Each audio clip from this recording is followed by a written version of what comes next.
everybody, to another exciting episode of Let's Do Lunch. Today is Wednesday, so it is our Business of Games Day. We have a terrific show planned for today. But before I get into introducing our guests, let me remind you that we love to know who is in the house. So please introduce yourself in the chat. When you do that, please change the drop down to all panelists and attendees instead of just all panelists so that everybody can see your posts. You're welcome to put in a LinkedIn link or a little bit about yourself. It's great to know who's in the house here today.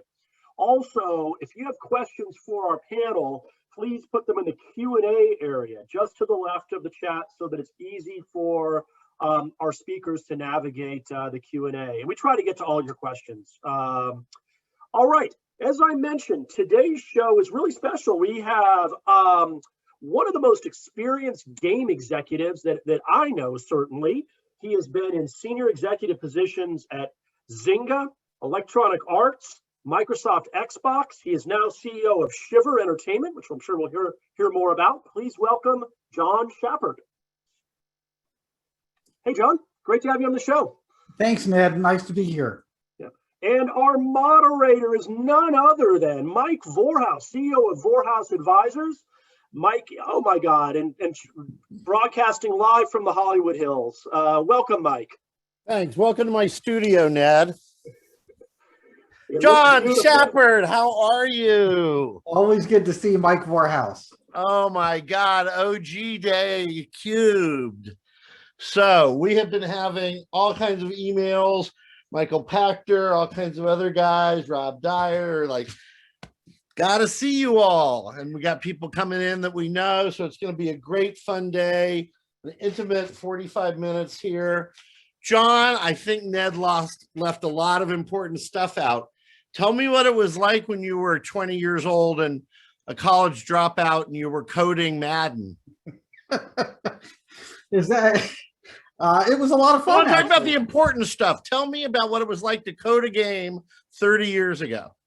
It was great because you were the only programmer on it. Like, in fact, you got to program during the day and then you got to go use your US Robotics Courier HST 9600 baud modem to dial into, Apple Link, and upload your build to the producer. So you kind of were the one-man band, if you will, back then. So it's a very different time than it is now, that's for sure. It was simpler in many ways, but it was still hard.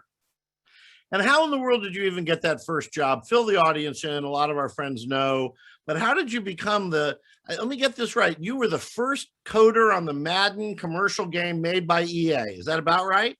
No, that would be the magic of Jim Simmons, actually. So he made the first Madden for the Genesis. He also went on to make hockey for the Genesis and then college football for the Genesis. I joined. So anyway, my story is I love video games. From Pong that we played at home to the arcade, you name it, I loved it. Donkey Kong, Miss Pac-Man, Crazy Climber, that was what it was all about. And when we'd go to Kmart, I'd hog the TI-99 4A so I could write 10 print John, 20 go to 10. So I loved video games. And then once I got a home computer, I was very fortunate in 1983 when I was 13 to get a home computer. I wanted a Coleco Atom because I had a ColecoVision. The Atom was coming out. It was cheap. My parents could afford it. We came from a very modest family. And instead, they took out, the Apple credit card, which at the time was more of a loan to Apple to spend $3,000 in 1983 to buy an Apple IIe with 128K and a black and white monitor and an image writer printer and a disk drive. And so I was very fortunate they bought that. Anyway, I had that for a few years. And when I was 16, that was a very good ROI, John. It worked out. I mean, they spent a lot back then. And I have to tell you that was very, that changed my life. And I thank them for it. I also thank Infocom for Zork because I learned how to type thanks to Zork. But when I was 16, while everyone else wanted a car, I wanted the Apple IIgs. So I got the Apple IIgs, which had it and one other device. The Super Nintendo were the only two that had the 65816 processor. So anyway, after I learned BASIC, I wanted to do something more. BASIC was too slow. So I learned assembly language. I ended up learning the 65816. And when the Super Nintendo came out, all of a sudden people needed 816 programmers. And one of my past friends from the Apple II days, the modem days of the Apple II, with our Apple Cat modems. Greg Thomas had ended up starting a company. You may have heard of that company, Visual Concepts. So I got hired in 1991 by Greg Thomas at Visual Concepts. How old were you in 91? You were 21. 21. And And I met him at CES of 91, where the Super Famicom was shown, and I had sold a program for the Apple computer. I was in a different booth, and he saw me. It was the first time we ever met in person, and he said, "Come over here, let me show you the Super Famicom." And he did. We went to the Nintendo area, and then about 6 months later, he called me and offered me a job. So I flew to California, interviewed with him, and then came back and quit college and moved out there, and haven't looked back since. and your parents thought you were doing the wrong thing, no doubt. You know, I have to say, they were very supportive, like, because they knew, like, I wanted to make games. And so my filter was like, I could go and finish my degree and then try to get a job, or I could take this job now. And if it doesn't work out, then I could come back and finish the degree. So no, they were cool. They were good about it all. You know, it's incredible. I don't know if you've watched it, but others should. Catch, Halt, Fire, or something like that on Halt Netflix. and Catch Fire, great. Honest to God, everybody on this call, if you have not watched this on Netflix, it is the John Schappert story. It's the opposite of this. It's different than the Steve Jobs story. It's a great and even your wife's in the TV show. Okay, so listen, let's talk about something that all of our cousins and nephews and children and grandchildren talk to us about. What advice do we give people today? They're in high school, they've been making games for 4 or 5 years on Roblox or Unity or BuildBox or who knows what. I just want to be John Schappert. I just want to make games that are successful and entertain people. How do I start that? You know, I think in many ways, I think it's easier than it ever has been in one respect, right? So in the respect that, you know, when I wanted to learn programming, I took a bus to the bookstore and bought the only book they had on 6502 programming. And that's what I did that summer, was teach myself programming, because there was no internet. There was no, you know, little Miami Apple users group, if you will. But now, you know, you can download Visual Studio for free. You can download Unity for free. You can use Unreal for free. You can use Maya and 3D Studio Max. So there's really no barrier. These tools are the same tools professional game makers use that everyone can use at their own house. So in some ways, there's really no barrier. And then there's tutorials. Like if you want to watch videos of how you do anything gaming related, you can, from making games to making models to animating. So it's all there, all in video form or in tutorial form.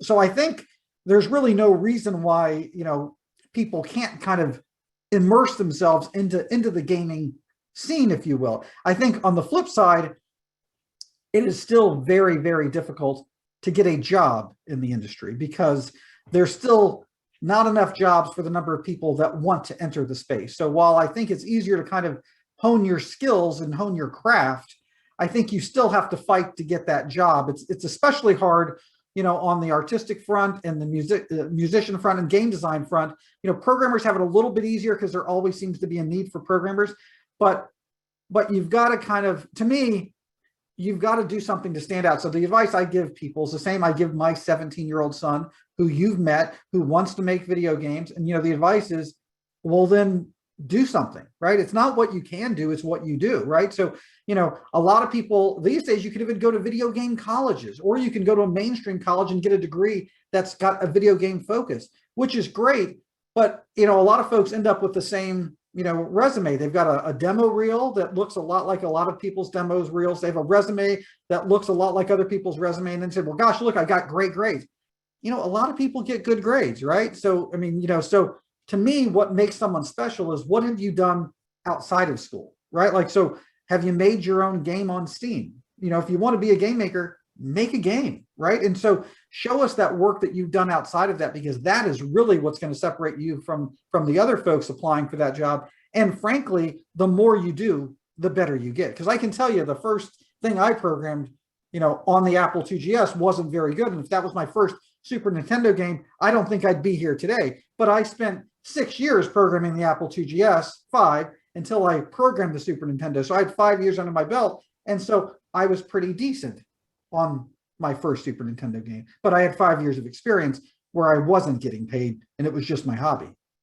By the way, if John's home, have him swing by and say hi to the audience for a minute. I think a bunch of people would love to say hi to him. Where's he in school? Are they? I'm at the office. I'm at our office. Oh, maybe you show us the Shiver. If you know what Shiver means without looking it up, don't be a bad person and look it up. Tell us what a Shiver is. The only hint we'll give you is it's related to the studio that John ran for many years called Tiburon. They're both names for something. Don't look it up. I'm going to be so disappointed at anybody who looks it up. You know, we had Danny Bilson on a few months ago, and so they have a program at USC. So that's a good way to go. That's a way to do both, get out of USC and get a game degree. And those people are highly likely to get jobs, or? I think Danny is great. Gordon Bellamy also works there too. So they've got it's a great school, great program. I'd say the same thing though for them. I think that there's, I don't know, the graduating class. It's not a huge graduating class, but still, it's not a couple people. Let's call it 20-ish people, 30-ish people. How do you separate? Like those 30 people are going to be applying for jobs, and by the way, they're also applying with people that have graduated from FIA and from other programs across the country. So you kind of add that up, and there's hundreds, if not thousands, of people applying for these jobs. So I think the same advice goes to them, which is, what are you doing besides your class projects, besides the classwork that you've done? What have you done? I mean, gaming and entertainment is different than other mediums. If you want to make a game, you actually can make a game. And I'm going to tell you, the first game you're going to make is not going to be great. The first musical score you create is not going to be great. But the more you do it, the better you get at it. And then when you go to apply for that job, hopefully you'll have something that will be great, that will show why you should be considered from the other folks that are applying for that job, because those entry-level jobs are hard to get, regardless of the school you go to. We've been doing a series here on the shows I've been moderating of tweetable comments, and you got a great one here. And as I said to the audience before, if nobody has tweeted this yet, they should. It's not what you can do, but what you do. Yeah. I like that a lot, John. Cool. And for entrepreneurs, I want to be a CEO. I want to make a game. I want to be the next Ilka, whatever it is. What advice do you give an entrepreneur? I'm particularly interested from your point of view as a many-year technologist also, as to game entrepreneurs in general, technologists versus non-technologists. I mean, would you tend to recommend a game person go and get a technical game degree and learn about business? What's your advice to the emerging game entrepreneur? I say get in it for the right reasons would be my advice. So, I got into games not because I wanted to, make a bunch of money. I got into games because that's what I wanted to do, right? I mean, my parents had very modest jobs. They worked every day and they came home, and I wanted to have a job that wasn't a job. I mean, game making is my hobby too. I don't play golf. I want to make games. And so I think I got in it for the right reasons, which is also why, when I had my Apple computer, I spent years programming it in my spare time. That's what I chose and wanted to do. So I think if they're getting in it for the right reasons, not because games now are a very large industry, there is certainly money to be made in this space, and a lot of people are jumping in it. I worry that sometimes they're jumping in it for the wrong reasons, right? Like, I think people that are passionate and driven will make magical things, and people that are kind of doing it just because it's a business, I don't know that you always get magical things out of it, and you mentioned Steve Jobs. I mean, Steve Jobs, when he's certainly done amazing things in his lifetime, and he did it because of his passion, right? I mean, he certainly did well enough in life that he didn't need to kind of go to work every day, but he did it because he loved what he was doing. And I think it showed in the products that he made and they continue to make to this day. So anyway, I would just hope that they're getting in it for the right reasons, and not just to make a quick buck, because, even with free entertainment, it's got to be good entertainment, and people, want good stuff, and they're discerning, and they want, something that people have spent time on crafting, something magical.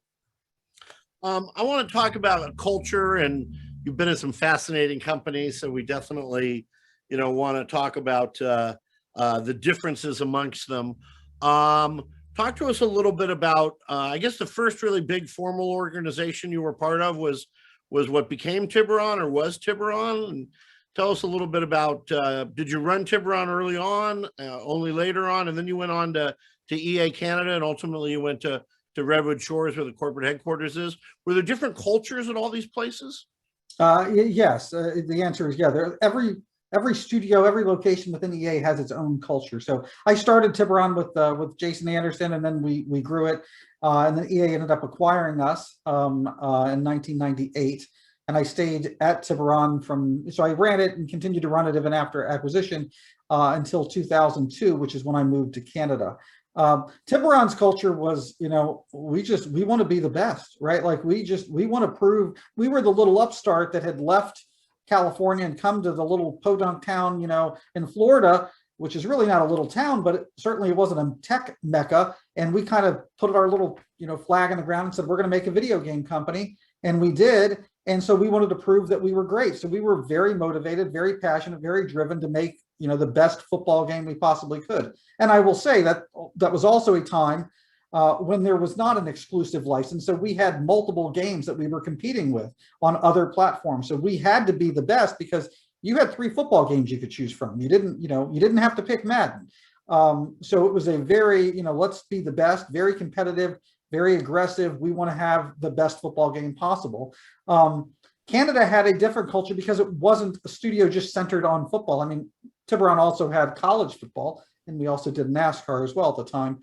But Canada had FIFA football or soccer. They had Need for Speed. They had SSX. They had NHL. It was a varied studio. It was a studio of 500 people, so it was a very different culture in that respect. But I will say that every team had very similar DNA, just like I was reciting for Tiburon. The FIFA team wanted to beat Pro Evolution. The SSX team wanted to make the best snowboarding game possible, and they loved winter sports. So, and when I worked at Redwood Shores, I worked in, call it the corporate building. So it was a different culture because we didn't have programmers, artists, and game designers running around kind of doing crazy things and making amazing things. It was more of call it the corporate folks in that building. But there were still some great folks, and we still had a lot of fun.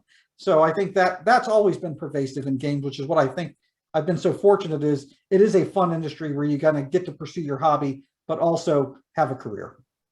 So most people assume culture is important. I assume that you agree with that.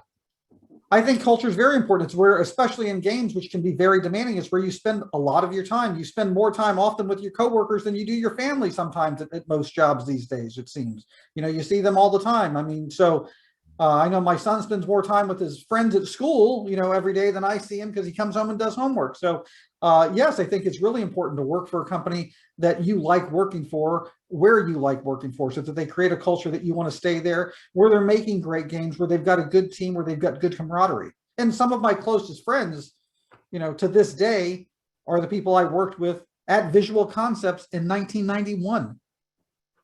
Not unlike a residential college, huh? Making those early friends. Well, when you bring little John on for the next show, we'll ask him about the culture around the Schappert family.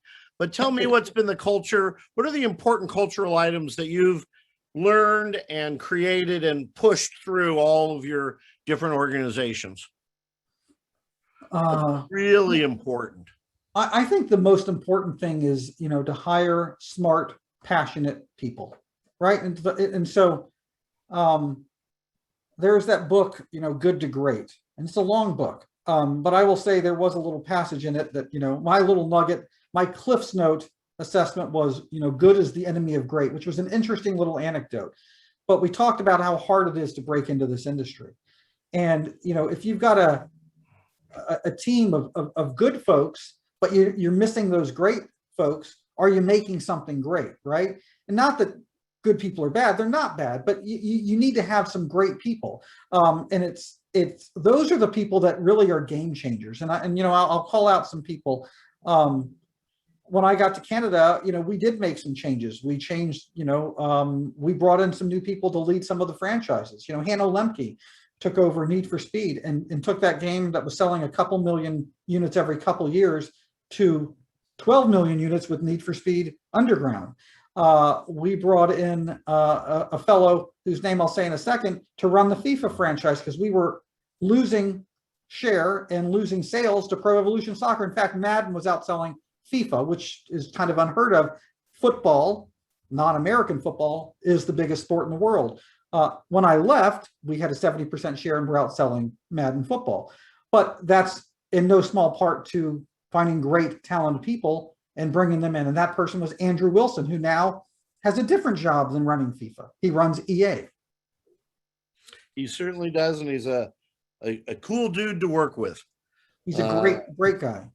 By the way, we got a bunch of our friends. Because great people will bring other great people, and they will do great things. You know, even those good folks, you know, sometimes they're just lacking that leader to take them to the next level. Like, they want to do great work, but are they being asked or challenged to do great work? And, you know, when you challenge them, a lot of people step up and they want to bring home and do amazing things. So I think great leaders and great people can do that. And I've seen that firsthand multiple times. Kudos to Noda, Fight Night. He did Connect, he did HoloLens, great guy. You know, Ted Leonsis talks about the power of nines. 10s hire nines, nines hire eights, eights hire sevens. Do you have to fight against that constantly? I don't know if I always agree with that. I've heard that. I mean, I think there's certainly, you know, some nuggets of truth maybe in there, but I think it's also part of it. You know, if you join a company and the culture is like, I'll date myself. Remember the old movie Big, right? Where Tom Hanks kind of goes in there and his office mate's like, slow down. You know, if you go join a company, and I saw it at Tiburon, by the way. I mean, I was there when we were 2 people and then we were 200 people. And I saw this one programmer that comes to my mind, I can very distinctly remember. And we brought him in and I personally recruited him. He was a great, brilliant programmer. And we brought him in and, you know, we kind of put him through the paces, and it's like, now he's doing UI screens and he's going to do that for 2 iterations of Madden until we give him another opportunity. Like, we had already at 200 people, we already had kind of that corporate bureaucracy. Like, he was a go-getter. He was a Ferrari. He wanted to race. But you know what we were doing? We were asking him to kind of go in the slow lane, stay slow. Even though you want to race, I don't have a racetrack for you. Like, you know, I intervened, he raced. Madden did quite well thanks to him optimizing it and it running. We did some great stuff with our 3D stuff on PlayStation 1 thanks to him. But I think there's a lot of that, which is, are the managers really challenging those folks and getting the most out of them that they can? Some people, frankly, they don't want to race. And if so, maybe that's not the right position for them. But I think sometimes it's the manager and the culture of that company more than it is the individuals.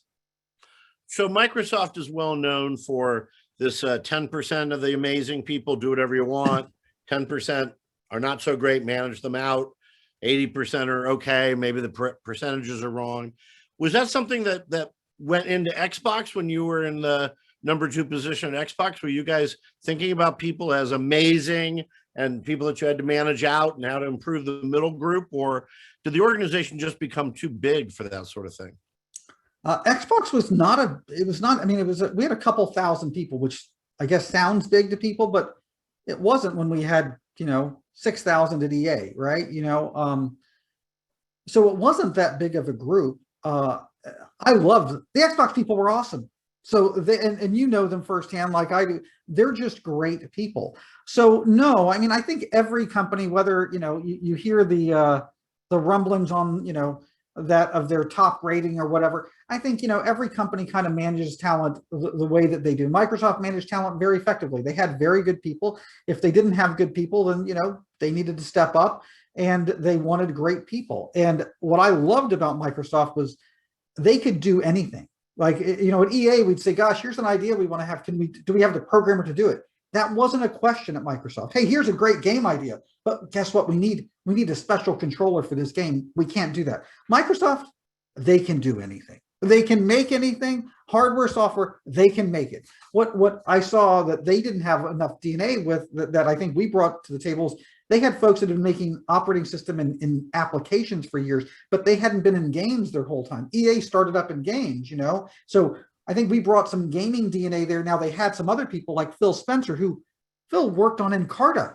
He was working on the encyclopedias. But by the way, Phil is a massive gamer, you know, so he worked at Microsoft He wanted to make games, but he got a job at Microsoft, which is a great job to get. So he worked on encyclopedias until they started that Xbox division. Then he joined, like many other people in that company that loved games, and they joined that division. So they had diehard gamers. Phil is a diehard gamer, could not be a more perfect choice to run that division. So no, they've got great people, and yeah, they had great talent. I think that's always been part of the culture that they want to maintain, and they put systems in. As you know, Google's put systems in to maintain that at Google. It's a pretty big challenge the bigger you get. By the way, Mike Gallagher's got a great question here for you. He's pretty much giving you all the hard questions at once. We're gonna come back to that, and we're gonna welcome some of our friends that are here with us today. Bruce Hack tuned in today. John, isn't that nice? That's and very Cindy nice. Cook.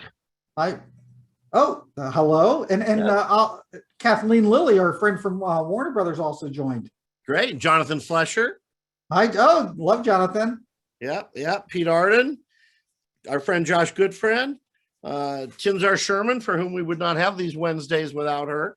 I remind people, put your questions into the question room. We're going to take as many as we can and as many as you've got. So please throw those in. Oh, we got a good one from David Watts too. We got these people are bringing in the truth here in these questions. Okay. So, we'll buzz over Xbox, which was an amazing ride for you, and you guys brought Netflix to Xbox, which was the beginning of Xbox being more than just gaming, and live being more but I got to get back to this. So one day you finally succumbed. What I'm told were numerous trips by numerous people from EA to Seattle, Washington, or more precisely to Redmond. And ultimately you succumbed and returned to EA, didn't you? I did. So here you are now. You've been there, early game maker. You got bought by them. You were, like me, had a fuller head of hair. And here you are 20, 25 years later, and you're back at EA and you're COO. At the end of the first day, what did you say to yourself about how things were different? Well, I'd say they were very different, but I will say that while I did return to EA, and they had tried to recruit me a couple of times before that, I joke, but I don't joke. The truth is, if Microsoft was in a warmer climate, I never would have left Microsoft. And people laugh at that, but I'm from Miami, and I'm in Miami right now. And our son was born in Vancouver, British Columbia, when I worked in Canada. And I think we had 19 snowfalls that winter, and it was ear infection after ear infection after ear infection for our son. They wanted to do surgery on him, and at the same time, John Mercatello came knocking and said, "Why don't you join us as COO?" So it was a very prestigious title. We would get back. Well, I hadn't lived in the Bay Area since I was 21. So it was a return to better weather, if you will. I'm sadly not a Pacific Northwesterner. And it was a big job. So yeah, I had to say, how could you pass that opportunity up? But I will say it was incredibly hard to say yes to that. That was a very tough decision. But after the first day, it was a different company. John Mercatello would come in as CEO. He had changed the leadership around. He'd changed the structure. And while I had a lot of friends, there were also a lot of new faces there too. And John also ushered in, the shift to digital. So that was a big push that he made. That and when I came back, I did not have responsibility for the game titles, but I did have responsibility. I had publishing. I had call it the central stuff, plus publishing. Plus, I had our mobile division and our online division. So I got to kind of dabble in that with some great people, and we really did double down there. But it was a different beast. It is a different. Companies evolve. The folks that you worked with, that you have that camaraderie with, they disperse, and then a new crew comes in, and they've got their own, culture. But I would say it was still fun. It was still the EA that I knew. It was a different EA, if you will. Well, certainly in Redwood Shores, you saw all the non-studio people. But they became, games as a service. What's a studio person?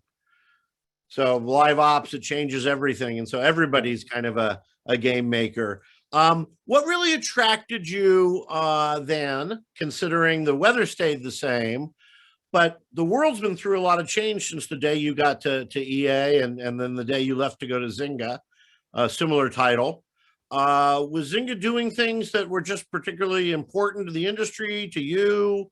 It's actually colder in the city of San Francisco than it is in the town of Redwood Shores. I didn't move personally, so our house stayed the same. So my commute got a little bit longer. But very similarly, I'd known Bing Gordon was one of the co-founders of EA. I have known for years. He's been a big supporter of ours, and he had introduced me to Mark many years ago. They had tried to recruit me as well when I was at Microsoft, and the friction was high. I was in another city, but like you said, I was in the same city. It was just a longer commute. I spent 30 more minutes on the road, and I had missed the whole internet revolution in 2000, right? I mean, hell, our first URL that we registered for Tiburon, great story on how we got that URL too, by the way, because we did get Tiburon.com, was Tent, Tent.com, because we couldn't get Tiburon because it was owned and already registered. So we got Tent, Tent, a four-letter word domain. It cost $275 to register that. Steve Chang whined about the price. We ended up trading it for Tibent, T-I-B-E-N-T. We gave up Tent for Tibent. What we should have done is not made games, then we should have just registered domains for the next 2 years and made a ton of money. But again, we're passionate about making games. So that's what we did. So when I had the opportunity to go to Zynga, it was kind of like you get to kind of ride the fast train, which is Zynga was the Valley's darling company. It was the fastest growing tech company since Google. It was the largest IPO, tech IPO since Google. And I got to still stay in games. So, and I looked and it's like, EA is a great company, but we do have, console work and we've got digital stuff. And frankly, the digital stuff was a lot smaller than the console work was, if you will. And at Zynga, you really got to get to play in all of the new pasture. So it was kind of exciting. Plus I did have some friends there too. So yeah, I made the jump, which was a big jump to make. I mean, you weren't really a mobile player before that, were you?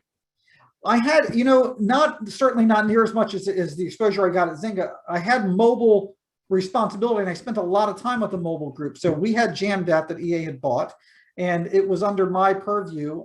And we turned it from a feature phone division to a smartphone division. We were kind of there right at the advent of the App Store. When I say we, really, it was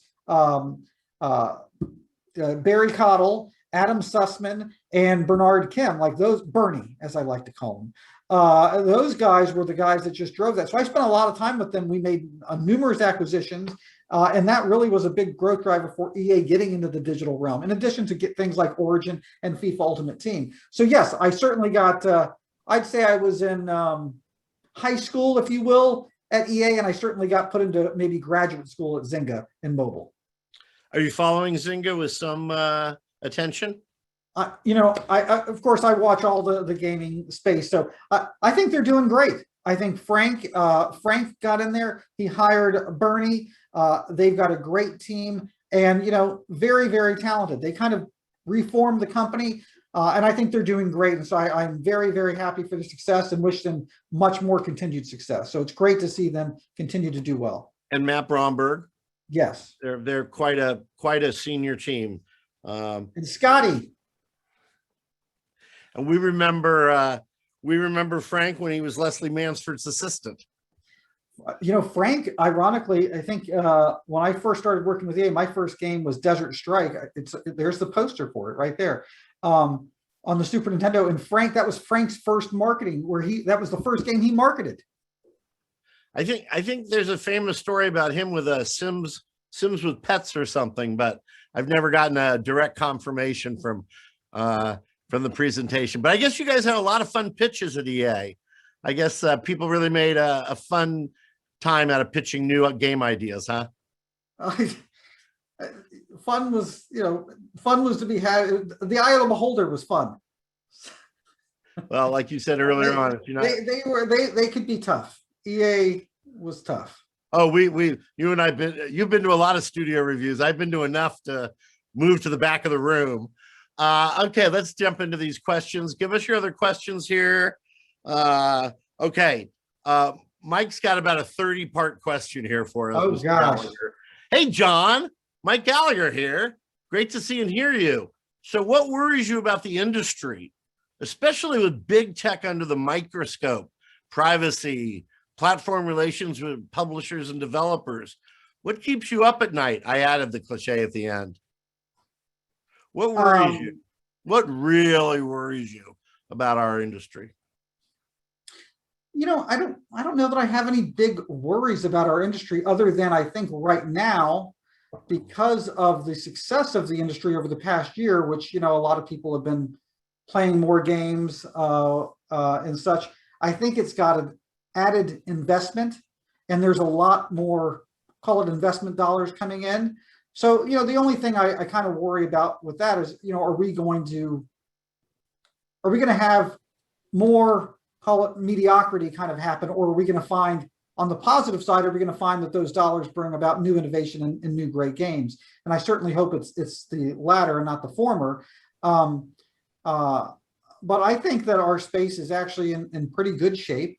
I think that we are seeing the AAA games from the big publishers continue to do well. They continue to make investments there. I think we saw 2 great console launches. When I say great in terms of power, you know, it was a tough time to launch consoles. I'm glad that they did.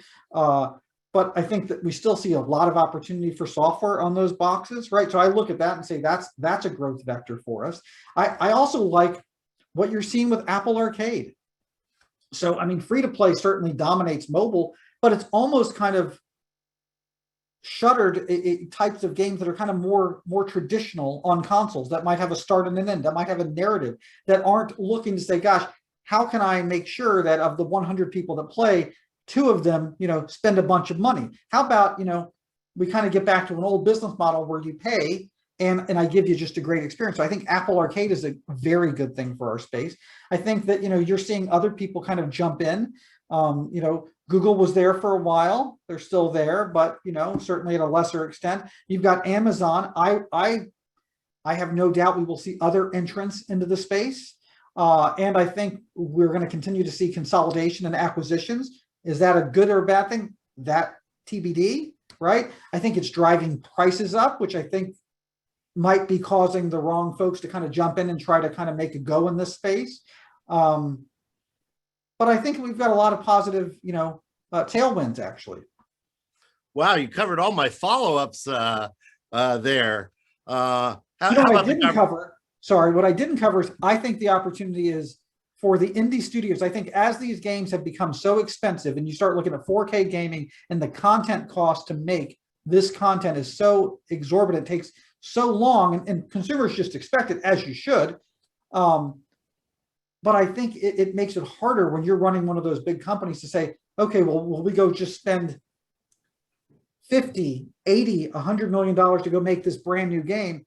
And so I think what is incumbent upon, call it the indie studios, the smaller studios, is I hope they continue to innovate, because I think we're seeing a lot of innovation come from those folks, because you know, if they make their first $1 million, it's $1 million more than they had yesterday. So I hope that we see innovation come from there, because what we're seeing is innovation happen kind of at a smaller scale. Those studios grow up and then the big boys kind of buy them, which is perfectly fine. But we're not seeing as much, I think, innovation at the larger scale because costs are so high. So I think it's really incumbent upon the smaller studios to make new innovative games. And they want to, as you've pointed out throughout this. All right, David Watts. Do you believe that Roblox is really worth $45 billion, which is more than EA? I think it might be twice EA. Or is it actually undervalued and will eventually take over Activision? And then David says to you later this year, I'm interested in the answer to this question in general. I mean, is Roblox a behemoth forever and it's just got to grow into its valuation, or is this overvaluation? I mean, you and I talk about the market and valuations from time to time. I think it's, hey, great for Roblox if they can come out and now have some capital to kind of put at work to make their venture better. I think the markets, you know, they can be crazy at times. I'm certainly not a stock picker. I'm not the genius that can kind of predict what stock will do. I mean, you know, we could we're looking at games, but we can also look in cars, right? You can look at Tesla with their valuation. Have they done amazing things? Yes, but are they worth the value of all of the other car companies combined? I don't know. That's for the individual stock investor that's buying Tesla, and people are saying yes to that, just like they're saying yes to Roblox. You're seeing a lot of big valuations. I used to say that you're either worth nothing in video games or you're worth $1 billion. And I was saying that up until this year. And now I think I need to change my figure. Now it's or $2 billion. Like it just seems like one is not enough these days. You know, it's got to be two, maybe even more than that, right? As seen by some of the valuations. Because yes, there are some big valuations out there, but investors are flocking to games because they want to be part of this space. So that can be a good thing. It can be a bad thing if, you know, they go up and they come down. I'm a big believer in the creator economy. You and I rarely talk about that. Your son is, of course, an example. Chris Heatherly's son, all kinds of people we know. You think we're going to see some hit games coming off of the creator economy, the non-professional, non-multi, small group of young people? A couple of the Roblox developers have hit it big, and they're individuals.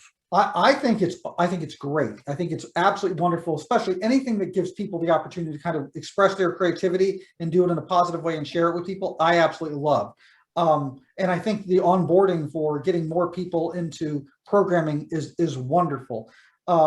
But look at Minecraft, right? So yes, I'm all in. I think user generated content is wonderful, but Minecraft came out of nowhere, and The Sims was the best selling PC title, which you spent a lot of time on before Minecraft, and now Minecraft has just taken it to another level, and it's something that you do with your friends, right? It's rather amazing what was made right there. So yes, I think that is a huge opportunity. I'm sorry Patrick Buechner wasn't with us today, who's of course at Manticore now, which is moving into the same space.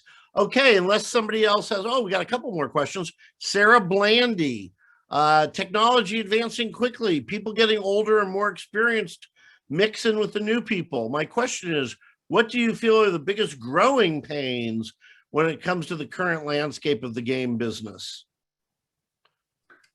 I think the growing pains are just, I think the opportunity of people aging and still being gamers. Like, I think that's how the average age of a gamer continues to increase, because people don't stop gaming. I'm older and not younger these days, and, and I still game, right? So I think that's a wonderful thing. So I don't see it as a challenge. I see it as an opportunity, because now you've got, kids at crazy ages just having their own phones. And then, everyone that is older also games too. So basically everyone is a gamer, which is what Mr. Iwata was always espousing at Nintendo. And I think he was right. So I don't think it's a challenge. I think it's an opportunity, right? Like, do you want to make games for older men? You can. You want to make games for older women? You can. Younger, or do you want to make games just for everyone, which was always Nintendo's philosophy, and one that I kind of ascribe to as well. So I think it's great. The more people that game, the better. Well, you answered my next question, which was going to be, is it true you're a Nintendo fanboy? But obviously you've demonstrated that. I am a big Nintendo fanboy. Jonathan Flesher, what are you most excited about, John, in gaming right now? Cloud gaming, cross-platform, instant gaming, gambling, community, artificial intelligence, and VR from Chris Ramahanthan. Wanted to know about VR. I think I'm most excited about community. So I continue to be a fan of that. I think that, with Xbox Live, we saw our user base grow fourfold in a couple of years. We saw the power of what that could bring. I think we talked about Minecraft. We talked about Roblox, talk about Discord. We're on Zoom right now.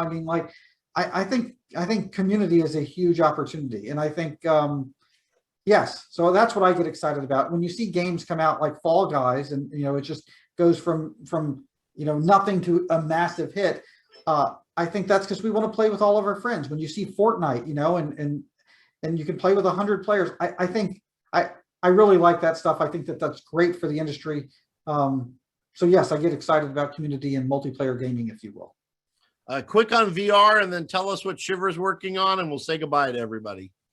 VR, I mean, I think, it's going to continue to evolve, right? I think the nice thing is it went from a few years ago where it was very much a nascent market to now, there's many developers that are making their business by making VR games, right? Because it's a large enough market that they can actually sell to and make good return on investment, so they can support their business and do okay. So I think it's going to continue to grow. I think the challenge is that, technologies and cost have to kind of catch up, right? I mean, to have the big boys want to focus on it, they've got to sell 10 million units. I mean, and it's hard to kind of pack all that hardware into something that you can kind of wear and not be tethered. So just give it time. I think, it maybe arrived a little earlier than it maybe should have technology wise, but it's getting there, and it's a real business these days. What are we working on?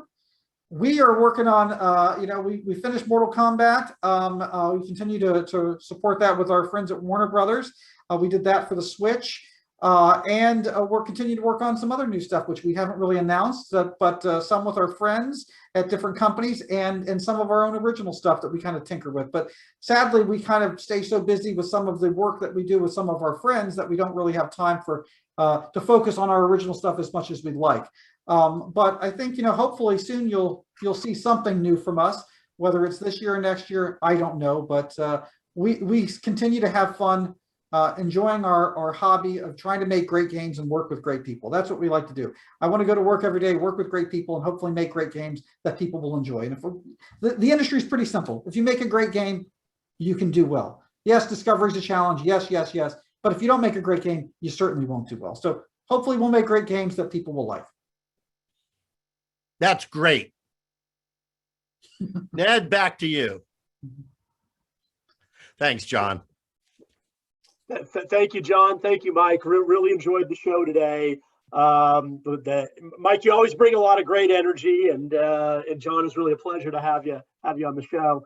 I'm just going to make a note about tomorrow's show because tomorrow's our Rights Tech Roundtable, and we have a guest on from Barcelona, Jordi Pugh. He's CEO of the Barcelona-based Unison, and he'll be talking about the EU copyright directive and the impact on global rights management and royalty collection. So if you're interested in the topic, please join us at noon Pacific tomorrow. And thanks again, John. And don't forget, Ned, April 7, Yuri Marchand, the CEO of Overwolf, one of the great inventors in the creator economy, and raised a huge $50 million round from Israel recently. So we will see Yuri Marchand April 7 at 12 noon Pacific. Awesome. Thanks, Mike. Thanks, John. Thanks, Ed. Thanks, Mike. Bye, all. Thanks, John.